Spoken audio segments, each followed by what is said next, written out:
Bienvenidos a un nuevo video de mi canal, mi nombre es Juan Elías Pérez, soy nutricionista digestivo y hoy vamos a hablar sobre cómo controlar los síntomas del intestino irritable. Este video es especial para aquellas personas que fueron diagnosticadas con intestino irritable y no logran controlar sus síntomas, tanto la diarrea, el dolor abdominal, constipación, el malestar general, la hinchazón. Así que el día de hoy les voy a contar qué pautas utilizo yo en mi consultorio con mis pacientes para tratar de mejorar su calidad de vida, mejorar su sintomatología y de esta manera hacer que se sientan mejor. Lo primero que tenemos que entender es que el intestino irritable está dentro de un conjunto de enfermedades del eje intestino-cerebro o trastornos funcionales del eje intestino-cerebro. Esto quiere decir que es una enfermedad que tiene mucha relación con las emociones y con los neurotransmisores cerebrales, y es por eso que dentro de los pilares de su tratamiento está el manejo de las emociones, del estrés, de la angustia, porque estas enfermedades funcionales tienen un componente psíquico muy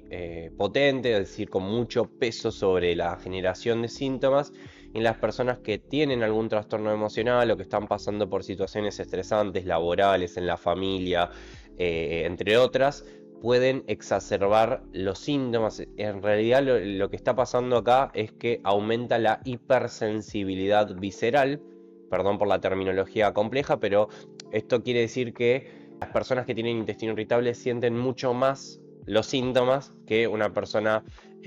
común que no tiene este rasgo de hipersensibilidad, y esto termina haciendo que las molestias sean muy grandes, que el dolor abdominal sea muy intenso, la hinchazón y obviamente las alteraciones en la evacuación sean molestas. Entonces es importante darle prioridad a la gestión emocional a la hora de tratar estas patologías, ya sea haciendo actividad física regular, tratando de meditar, hacer terapia de todo tipo,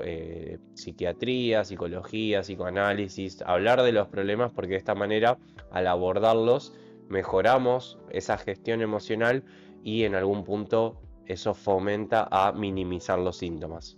Por otro lado, entender que la alimentación debe ser personalizada e individualizada. Hay una herramienta que se utiliza para mejorar y gestionar los síntomas, tanto la hinchazón y el dolor como la diarrea, porque hay algunos disparadores alimentarios que pueden fomentar al malestar, y la herramienta que se utiliza es la herramienta baja en FODMAP. Es una herramienta alimentaria que fue creada y fue testeada por la Monash, que es la universidad australiana que descubrió este tipo de herramienta, y básicamente se trata de un patrón alimentario hipofermentativo. ¿Qué quiere decir esto? De elegir alimentos que no tengan grandes componentes fermentables, ¿sí? Estos alimentos están enmarcados en las siglas FODMAP, que habla de fermentables, oligosacáridos, disacáridos, monosacáridos y polioles, que son un conjunto de carbohidratos que están en diferentes alimentos, en las frutas, en las legumbres, en las verduras, en otro tipo de carbohidratos. Son de la familia de los carbohidratos, de los azúcares, y que muchas veces nuestras bacterias intestinales y del tracto digestivo agarran esos carbohidratos, los fermentan, generan gases, y esos gases generan presión, atracción de agua y diarrea, dolor abdominal, molestias, inflamación, entre otras cuestiones. Y por eso es que haciendo esta herramienta baja en FODMAP en 3 etapas, que al final del video se las voy a terminar de explicar muy bien, los consultantes mejoran su sintomatología. Antes es importante aclarar que hay que hacer el diagnóstico de manera correcta. El diagnóstico no se lo puede hacer uno mismo, tiene que ir a un gastroenterólogo especializado en trastornos funcionales del eje intestino-cerebro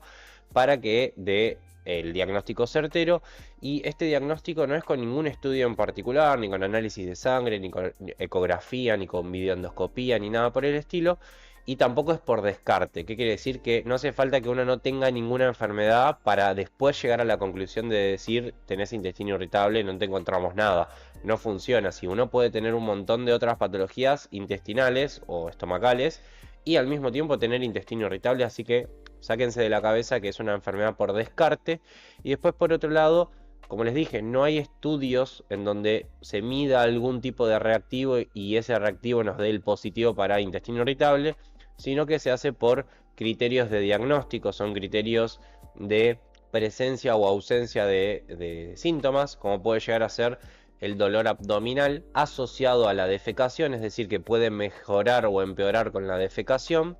Y deben estar presentes también, aparte de esta asociación con la defecación, se puede tener una alteración en la consistencia evacuatoria, es decir, el tipo de materia fecal y su consistencia, si es líquida, si es semilíquida, si es semisólida, si es sólida, y eso se clasifica en una escala de Bristol, ¿sí? Es una escala, un cuadrito que aparece en todos lados, es muy conocido, en donde hay diferentes niveles de consistencia de materia fecal. Y si uno está en los extremos, tanto consistencias muy duras, se puede decir que uno tiene un intestino irritable a predominio de constipación. Y si tiene escalas más de tipo 5, 6, 7, son tipo diarreas, y ya se puede pensar en un tipo de intestino irritable a predominio de diarrea. Y con respecto a lo que es otro síntoma u otro signo clínico que puede llegar a hablarnos de un intestino irritable, es, aparte de la presencia de dolor que puede mejorar o empeorar con las evacuaciones y tener alguna alteración en la consistencia de la evacuación, también se puede tener alteraciones en la frecuencia de evacuación, es decir, que uno no vaya por varios días al baño